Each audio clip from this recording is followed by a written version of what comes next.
ایک انگریز مفکر کی لکھی ہوئی تاریخ کو دیکھا جس نے صلاح الدین ایوبی کی تاریخ لکھی ہے. وہ جرمن کا رہنے والا یا اٹلی کا رہنے والا.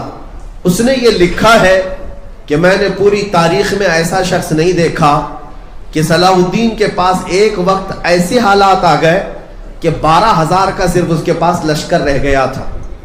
توجہ چاہتا ہوں, 12,000 کا لشکر رہ گیا تھا اور مقابل میں سارے صلیبی بادشاہ جمع ہوئے اور ان کی فوج جو جمع ہوئی وہ 4 لاکھ کی ہو چکی تھی.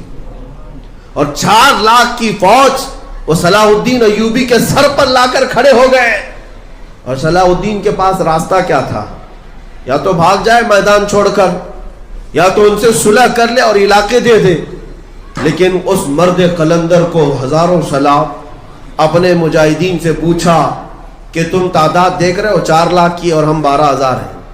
اگر ملٹیپل کیا جائے تو پتہ نہیں کتنے گنا ہو بڑھ جائے, کئی گنا بڑھ جائے. صلاح الدین ایوبی کے ساتھ جو مجاہدین اسلام تھے, جو نوجوان تھے, انہوں نے صرف اتنی بات عرض کی کہ صلاح الدین آپ ہم سے اجازت کس بات کی لے رہے ہیں؟ کیا اسلام میں آج تک کبھی تعداد دیکھ کر کے جنگ کی گئی ہے؟ اگر تعداد دیکھ کر جنگ کرنی ہوتی تو رسول اللہ بدر میں کبھی نہیں جاتے.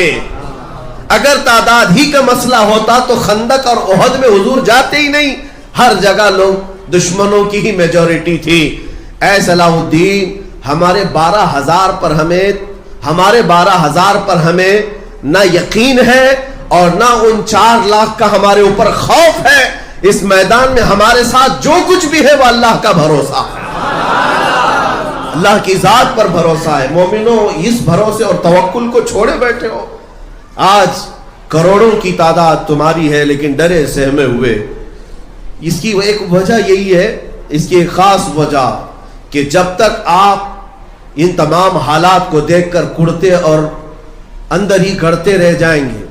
لیکن ان میں ایک بہت بڑا جو مسئلہ ہے وہ دشمنوں کا نہیں, جو کھلے ہوئے دشمن ہیں ان کا نہیں, جماعت کے اندر موجود جو غدار منافقین ہیں ان کا ایک بہت بڑا ایشو ہے مسلمانوں کی. ہر زمانے میں مسلمانوں کے اگر حوصلے کوئی پست کرتا ہے تو وہ دوسرا مسلمان ہوتا ہے. مسلمانوں کو اگر پیچھے ڈھکیلنے کی پلاننگ کرتا ہے تو مسلمان ہی آتا ہے. میرے مرشد گرامی حضور تاج الشریعہ رحمت اللہ تعالی علیہ نے ایک آیت کی تشریح بھی فرمائی اور ارشاد فرمایا. یہ 5ویں پارے کی آخری آیتوں میں سے ہے. اللہ تعالیٰ فرماتا وَلَن يَجْعَلَ اللَّهُ لِلْكَافِرِينَ عَلَى الْمُؤْمِنِينَ سَبِيلًا. اللہ کا فرمان سنا رہا ہوں.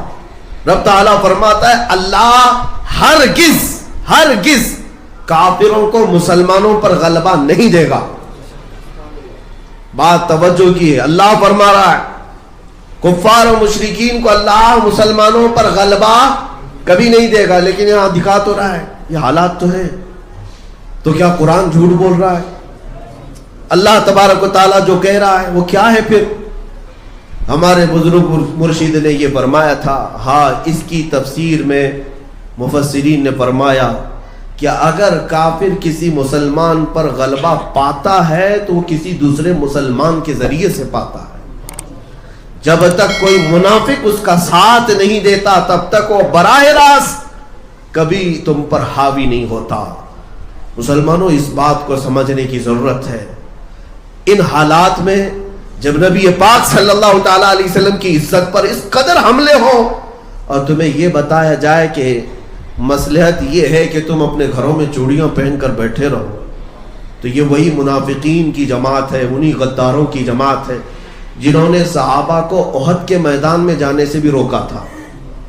احد کے میدان میں جانے سے صحابہ کو روکتے رہے, اور جب شکست کھا گئے صحابہ تو انہوں نے مدینے میں بہت بڑے بڑے پیمانے پر واویلے مچائے تھے کہ ہماری بات سنے نہیں, گئے اور پٹ گئے, دیکھو آ گئے, کٹ گئے, آ گئے. منافقین کی باتیں تھی. اللہ تبارک و تعالیٰ منافقین کو ظاہر فرمانا چاہتا تھا. وہ احد میں جانے کے تیار نہیں تھے.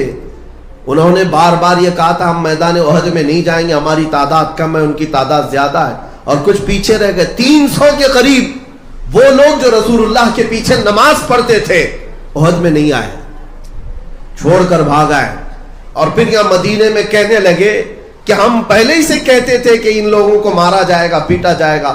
دیکھو احد کے میدان میں 70 مسلمان شہید ہو گئے. ہماری بات سنتے نہیں، ایسے ہی چلے جاتے ہیں اور ایسا ہو جاتا ہے ویسا ہو جاتا ہے. یہ جو پیٹرن ہے نا، یہ آج بھی چلتا ہے، آج بھی چلتا ہے. کہ ہم تو بولے تھے، پہلے ہی سے بولے تھے، کائے کو اس میں سر کھپانے کی ضرورت تھی. دیکھا مارا گیا ہے، پیٹا گیا ہے، کیسوں میں اندر چلا گیا، کیا ضرورت تھی اس کو. منافقوں تمہیں پتا نہیں، ہم اگر پیٹے جاتے ہیں تو صرف نبی پاک کے نام پر. تم کیا سمجھتے ہو حضور کی عزت کی بات کرنا اور گھر میں بیٹھ کر صرف نعرے لگانے کا نام محبت ہے؟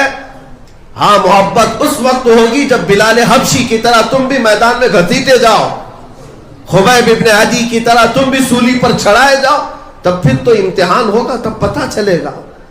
عزیزان گرامی وقار، میں آج آگاہ اس بات سے کرنا چاہتا ہوں کہ ان منافقین کی چھتر چھایا سے بھی باہر نکل آؤ، ان غداروں کی جماعتوں سے باہر نکل آؤ جو دائرہ اسلام میں رہ کر اسلام کو جتنا نقصان پہنچانے کی کوشش کرتے ہیں وہ کفار و مشرکین سے بھی اتنا نقصان نہیں ہوتا ہے.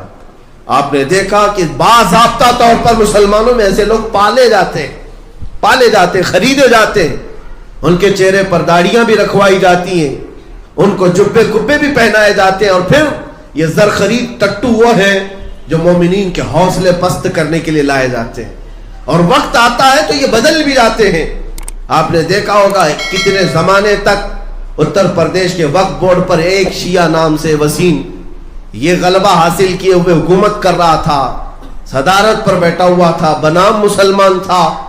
لیکن میرے عزیزوں، جب وقت آیا تو ان خبیثوں نے اپنا اصلی رنگ ظاہر بھی کیا اور بدل بھی گئے، چلے بھی گئے، اور قرآن پاک پر حملے کیے، حضور کی ذات پر حملے کرنا شروع کیے. یہ وہی لوگ ہیں جو زر خرید ہیں، بکے ہوئے ہیں، ان کے ناموں پر کبھی نہ جائیں.